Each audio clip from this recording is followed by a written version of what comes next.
Ümumdünya Şəhərsalma Forumunun 13-cü sessiyasının Bakıda keçirilməsi Azərbaycanın artan beynəlxalq nüfuzunun, müasir inkişaf və strategiyasının və şəhərsalma sahəsində qazandığı uğurların mühüm göstəricisidir. Bu fikirləri Milli Məclisin deputatı Kamran Bayramov İki Sahil TV-yə açıqlamasında bildirib. Bu günlərdə Azərbaycanın paytaxtı Bakı şəhərində Ümumdünya Şəhərsalma Forumunun 13-cü sessiyası keçirilir və bu forum 2001-ci ildə Birləşmiş Millətlər Təşkilatının məskunlaşma proqramı tərəfindən yaradılmışdır və bu günlərdə də idarə olunur və artıq bu forum 25 ildir ki, fəaliyyət göstərir və bu forumun əsas məqsədi dünyanın üzləşdiyi məskunlaşma probleminin tədqiq edilməsidir, müzakirəsidir və onun həlli üçün müvafiq yolların və üsulların, vasitələrin tapılmasıdır. Və onu da xüsusilə qeyd etmək lazımdır ki, bu mənzil böhranının kəskin surətdə dünyada hökm sürdüyü bir dövrdə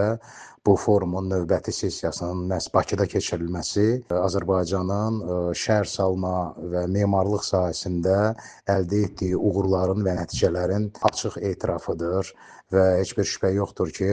Bakı şəhəri bugün dünyanın şəhərsalma paytaxtı olmaqla bu deməli aktual problemlərin müzakirəsi məkanına çevriləcəkdir və artıq çevrilib. Məlum olduğu kimi bu forumun artıq liderlər sammiti də keçirildi. Möhtərəm cənab prezident də həmin forumda çıxış elədi və çıxışında da dünyada baş verən bu cür hadisələrin həll olunması, tənzimlənməsi və eyni zamanda Azərbaycanın özünün də qabaqcıl təcrübəsinin təşviq edilməsi və dünyaya çatdırılması barədə də danışdı. Məlum olduğu kimi 30 ilə yaxın müddət ərzində işğal altında olmuş bizim şəhər, qəsəbə və kəndlərinin sıfırdan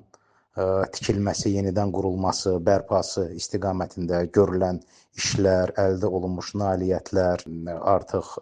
önə qoyuldu və bu baxımdan da Azərbaycanın bu cür təcrübəsi mən düşünürəm ki, forum iştirakçıları üçün kifayət qədər maraqlı olacaq və gələcəkdə də bu təcrübənin digər dövlətlərdə, dünyanın digər nöqtələrində də tətbiq edilməsi mümkündür. Və hesab edirəm ki, bu cür tədbirin keçirilməsi Azərbaycan üçün də kifayət qədər böyük əhəmiyyət kəsb edir. Çünki bir çox, yəni ki, artıq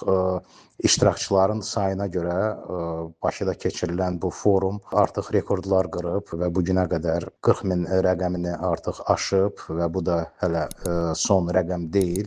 Və mən düşünürəm ki, bu baxımdan Azərbaycanda həm turizmin inkişafı, eyni zamanda Azərbaycanın bütün dünyaya tanıdılması istiqamətində bu da ən səmərəli addımlardan biridir.